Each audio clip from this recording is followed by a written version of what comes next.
is RadiEight, the podcast that celebrates life and shines a light on life-restoring stories of organ, tissue, and eye donors, recipients, and information you need to know about donation. Welcome. I'm Audrey Coleman, your host. Thank you for joining us. And today we have with us Paul Owen, who is the father of Melissa Owen, who was an organ donor. Melissa saved and enhanced many lives because of her very generous gifts. So, Paul, thank you very much for being here. Oh, I'm glad to be here. This is a great honor. It's a great way to give a tribute. Well, we really appreciate you taking your time to talk with us today. I just had a few questions to ask you about that time.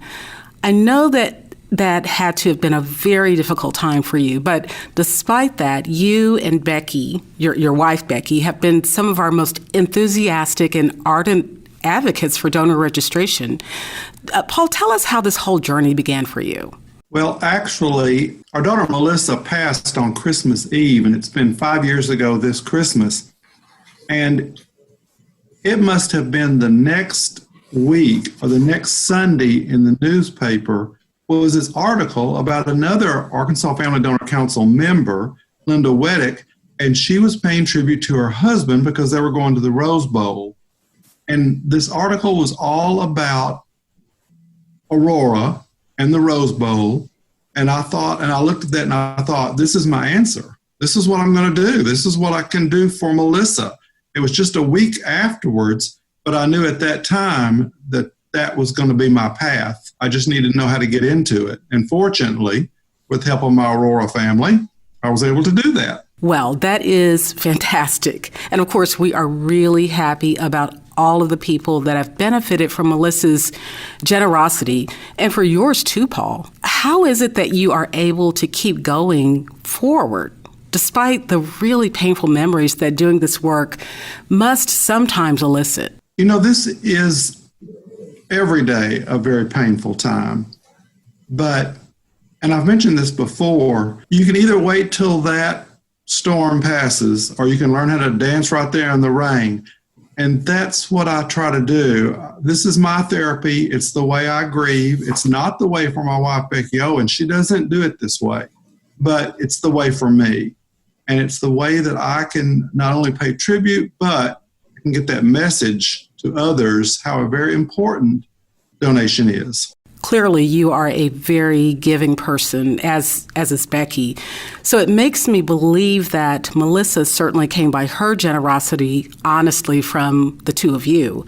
So tell us more about Melissa. What can you tell us about her? We grew up here. All of us grew up here right here in Little Rock. And as she did, she was just a child, did all those certain things that every child does. I mentioned before, she ice skated, then she went to do some modeling, the dancing and cheering, and then she went to college, and I always say she followed love, which was a big mistake.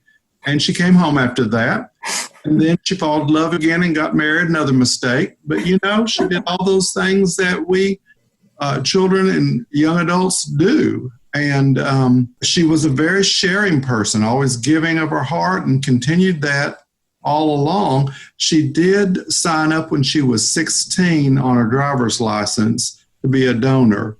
And then I guess like most of us, we just kind of forget that until at that point when she was 38 and she had the brain aneurysm and the stroke, and she, of course, did pass. But she was able to continue that gift.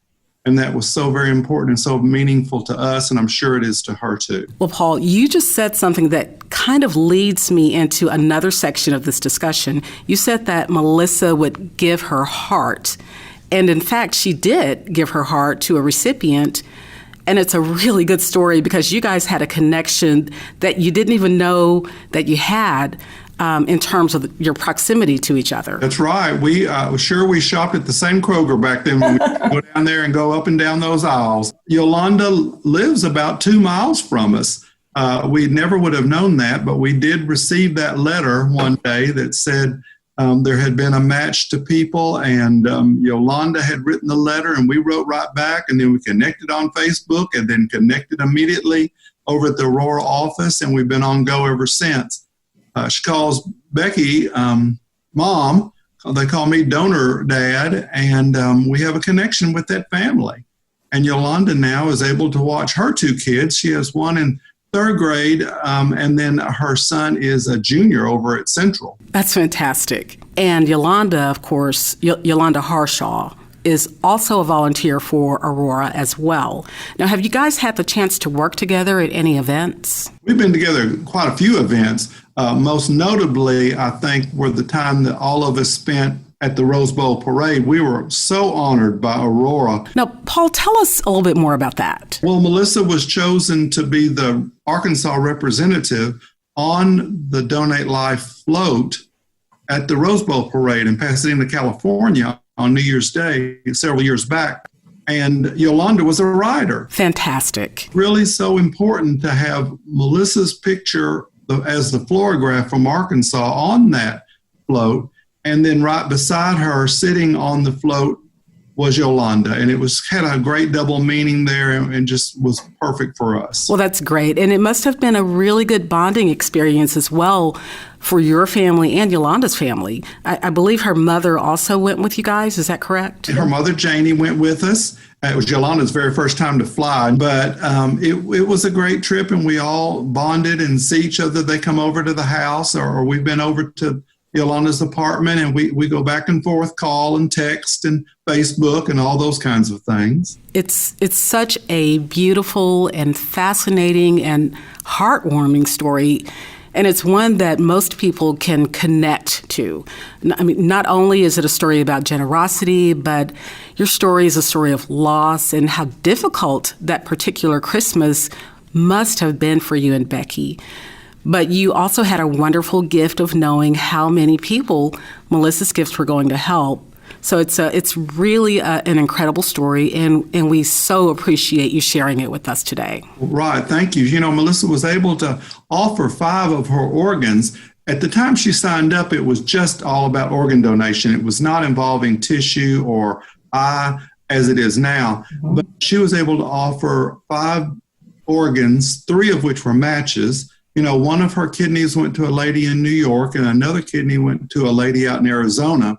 And then, of course, her heart went right here in town in Little Rock to Yolanda on Christmas Day. And as I've said so many times before, it's a brand new Christmas meaning for a Christmas blessing for us. Absolutely. And all the new traditions, too, I'm sure. That's right. Before we end, Paul, I'd like to just give you the opportunity to tell our audience, just from your own perspective, why you believe it is so important to become registered as an organ, tissue, and eye donor. Well, you know, I just heard last week there are 286 Arkansans waiting, and that number goes up every day. I know there's over 114,000 in the United States waiting for organs, and not counting tissue maybe and eye, but it's so important for this message to get out, and we've got to continue getting the message out.